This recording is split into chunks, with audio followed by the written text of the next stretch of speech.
بسم اللہ الرحمن الرحیم۔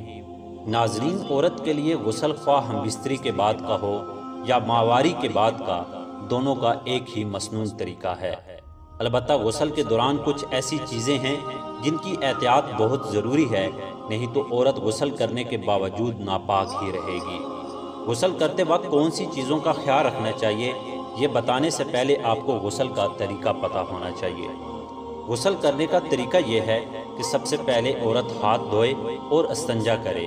اس کے بعد اگر جسم پر کسی جگہ پر نجاست لگی ہو تو اس کو اچھی طرح دھو کر صاف کر لے، پھر جس طرح نماز کے لیے وضو کرتے ہیں اس طرح وضو کر لے۔ اس کے بعد 3 مرتبہ اس ترتیب سے جسم پر پانی ڈالے، پہلے سر پر، پھر دائیں کندھے پر اور پھر بائیں کندھے پر، اور جسم کو اچھی طرح مل لے۔ غسل میں 3 فرض ہوتے ہیں۔ پہلا، کلی کرنا یعنی حلق تک پانی چڑھانا۔ دوسرا، ناک میں نرم ہڈی تک پانی چڑھانا۔ تیسرا، پورے جسم پر اوپر بتائی گئی ترتیب سے پانی بہانا۔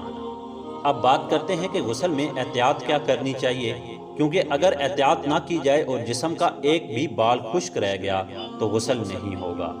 اس لیے جو عورتیں نتھلی یا بالیاں پہنتی ہیں ان کے لیے ضروری ہے کہ وہ نتھلی اور بالیوں کے سوراخ تک پانی پہنچائیں۔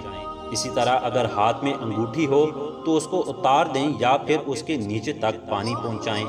کچھ عورتیں ناخنوں پر پالش لگاتی ہیں، کیونکہ پالش سے پانی جسم تک نہیں پہنچ سکتا، اس لیے ضروری ہے کہ پالش کو ہٹا کر غسل کریں۔ ہر اس چیز کو جسم سے دور کر لیں جو پانی کو جسم تک نہ پہنچنے دے۔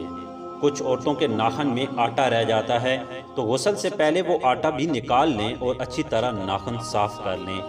اس کے علاوہ اگر عورت کے بال گندے ہوئے ہوں تو ان کو کھول کر پانی سے تر کرنا ضروری نہیں، بلکہ بالوں کی جڑوں تک پانی پہنچائیں۔ لیکن اگر عورت کے بال گندے ہوئے نہیں ہیں، جیسے آج کل فیشن ہے، تو اس صورت میں بالوں کو اچھی طرح تر کرنا ضروری ہے۔ ناظرین، یہ ہیں وہ احتیاطیں جو عورت کو غسل کرتے ہوئے اپنے ذہن میں رکھنی چاہیے۔ اگر اس کو نظر انداز کر کے غسل کیا اور جسم پر ایک بھی بال خشک رہ گیا تو عورت غسل کرنے کے باوجود ناپاک رہے گی۔